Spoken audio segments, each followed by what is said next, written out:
నమస్తే, నేను మీ జనం టీవీ శంకర్. బీఆర్ఎస్ పార్టీ నుంచి వెళ్ళి ఇక ఒక్కొక్కరు కాంగ్రెస్ పార్టీలో పోవడానికి చాలా ప్రయత్నాలు చేస్తున్నారు. నిన్న మొన్న చేరినటువంటి దానం నాగేందర్ ఆయన కాంగ్రెస్ పార్టీలో చేరిండు. బీఆర్ఎస్ పార్టీ నుంచి ఆయన గతంలో కాంగ్రెస్ పార్టీలో ఎమ్మెల్యేగా చేసిండు, మంత్రిగా చేసిండు.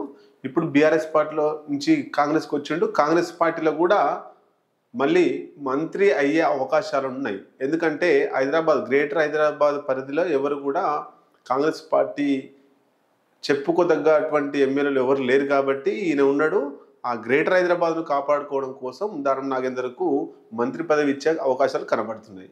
మరి ఈ ఒక్కడే కాకుండా గతంలో రేవంత్ రెడ్డిని కలిసినటువంటి బీఆర్ఎస్ ఎమ్మెల్యేలు ఎవరైతే ఉన్నారో వాళ్ళ పర్సనల్ పనుల మీద, అభివృద్ధి కార్యక్రమాల మీద కలిసామని చెప్పారు. కానీ వాళ్ళందరూ కూడా కాంగ్రెస్ పార్టీలో పోవడానికి ప్రయత్నాలు చేస్తున్నారు.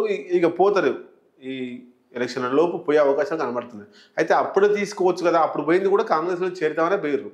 కానీ రేవంత్ రెడ్డి ఆపిండు. ఎందుకోసం ఆపిండు అంటే 100 రోజులు ఆయన ఒకటి మైండ్లో ఫిక్స్ అయింది ఏంటంటే 100 రోజులు ముఖ్యమంత్రి పదవి కాలం పూర్తి చేసుకున్నంత వరకు ఎవరిని కూడా కాంగ్రెస్ పార్టీలో చేర్చుకోవద్దు అనేటువంటిది ఒకటి కంకణం కట్టుకున్నాడు. ఎందుకోసం మరి అట్లా అనుకున్నాడు రేవంత్ రెడ్డి అంటే 100 రోజులు నేను కాలికి చక్రాలు కట్టుకొని తెలంగాణ రాష్ట్రం అంతా ముఖ్యమంత్రిగా అంతా తిరిగి అభివృద్ధి కార్యక్రమాల మీద చేసిన, ముఖ్యమంత్రిగా నా బాధ్యతలు రోజుకు 18 గంటలు పనిచేసిన, ఎవరిని కూడా ఎక్కడ కూడా ఇబ్బంది పెట్టలేదు, ఎవరిని కూడా నా పార్టీలో చేర్చుకోవాలని ప్రయత్నం చేయలేదు, ఇప్పుడు కూడా చేయట్లేదు. కానీ నా పార్టీని ఇబ్బంది పెట్టేటువంటి అవకాశం ఉంది కాబట్టి ఇప్పుడు ఎవరు వచ్చినా చేర్చుకుంటా అనే విషయం చెప్పడం కోసం 100 రోజులు ఆయన ఎవరిని కూడా కాంగ్రెస్ పార్టీలో చేర్చుకోలేదు.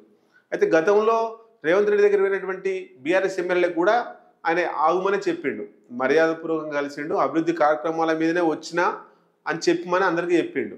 కానీ వాళ్ళు కలిసింది కాంగ్రెస్ పార్టీలో కలవడం కోసమే తప్ప వేరే ఉద్దేశం లేదు. ఇంకా 7 మంది ఎమ్మెల్యేలు బీఆర్ఎస్ పార్టీని వదిలి కాంగ్రెస్ పార్టీలోకి పోవడానికి ప్రయత్నాలు చేస్తున్నారు. ఆ 7 మంది ఎవరు అంటే దానం నాగేందర్ బాటలో నడవడానికి 7 మంది ఉన్నారు. 7 ఎమ్మెల్యేలు. వాళ్ళు ఎవరెవరు? కొత్త ప్రభాకర్ రెడ్డి మెదక్ ఎమ్మెల్యే, మెదక్ ఎంపీగా పనిచేసిండు. ఇప్పుడు దుబ్బాక ఎమ్మెల్యేగా గెలిచిండు. మొన్న ఆయన కాంగ్రెస్ పార్టీలో పోవడానికి సీఎం గతంలో రేవంత్ రెడ్డిని కలిసిండు. ఇప్పుడు పోయే అవకాశాలు ఉన్నాయి, ఎందుకంటే 100 రోజులు పూర్తయినాయి. అట్లాగే సునీత లక్ష్మారెడ్డి, ఆమె బీఆర్ఎస్ ఎమ్మెల్యే. అట్లాగే తెల్లం వెంకట్రావు, భద్రాచలం ఎమ్మెల్యే తెల్లం వెంకట్రావు.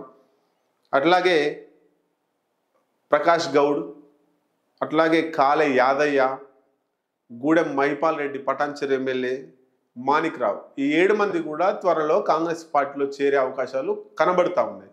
ఇల్లే కాదు, ఇంకా ఎవరైతే అధికార పార్టీకి అధికారం దూరమైందో, ఎవరైతే రాజకీయంగా ఇబ్బంది పడుతున్నారో అందరూ కూడా కాంగ్రెస్ పార్టీలో చేరే అవకాశాలు ఉన్నాయి. ఈ చేరికలు ఎక్కువ కూడా హైదరాబాద్ నగర జిహెచ్ఎంసీ పరిధిలో ఎక్కువ చేర్చుకునే అవకాశాలు కనబడుతున్నాయి. ఎందుకంటే అక్కడ బీఆర్ఎస్ పార్టీకి ఎక్కువ ఎమ్మెల్యేలు వచ్చినారు, బీజేపీకి ఉన్నారు. కాబట్టి కాంగ్రెస్ పార్టీ అక్కడ తక్కువగా ఉంది. కార్పొరేటర్లు కూడా లేరు అక్కడ కాంగ్రెస్ పార్టీకి. 2 ఉంటే ఒక ఆయన పార్టీకి రాజీనామా చేసి టీఆర్ఎస్లో వేయండు. అంటే Congress party greater Hyderabad GHMC పరిధిలో పుంజుకోవాలంటే ఖచ్చితంగా అక్కడ ఉండే ఎమ్మెల్యేలు కాంగ్రెస్ పార్టీలో చేర్చుకోవాలి. అక్కడ ఒక అతనికి మంత్రి పదవి ఇవ్వాలి. కాబట్టి అక్కడ హైదరాబాద్ను మేనేజ్ చేయడానికి కాంగ్రెస్ పెద్ద దిక్కుగా ఎవరైనా ఉండడం కోసం కాంగ్రెస్ ఎక్కువగా అక్కడ ఫోకస్ చేసింది జిహెచ్ఎంసీ పరిధిలో. అట్లనే తెలంగాణ రాష్ట్రంలో కూడా ఎవరైనా బీఆర్ఎస్ నుంచి వెళ్ళి కాంగ్రెస్ పార్టీలో పోయే వాళ్ళని కూడా తీసుకునే ఆలోచనలో కనబడతాం.